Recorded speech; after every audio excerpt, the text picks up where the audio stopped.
Alep se meurt alors que la communauté internationale et ses diplomates tergiversent. Le régime syrien est en passe de reprendre le contrôle total de cette ville martyre avec l'aide de son allié russe. Une victoire au prix d'atrocités commises contre les civils, de l'aveu même du secrétaire général des Nations Unies, pourtant si réservé.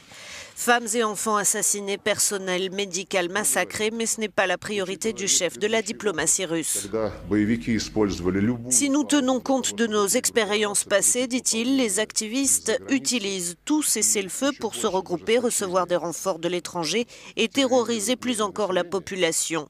Trouvons d'abord un accord sur les couloirs que nous devons créer.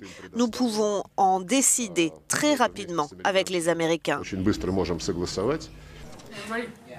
Washington en doute par la voix de John Kirby, porte-parole du département d'État américain.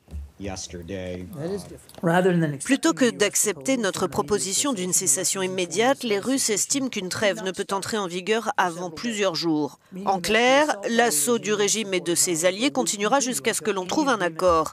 Étant donné la situation à Alep, les attaques incessantes contre les civils et leurs infrastructures, ce n'est tout simplement pas acceptable.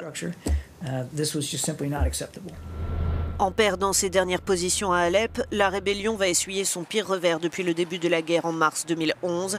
La reconquête totale de la ville offrira au régime le contrôle de 5 principales villes de Syrie, avec Homs, Hama, Damas et Latakia.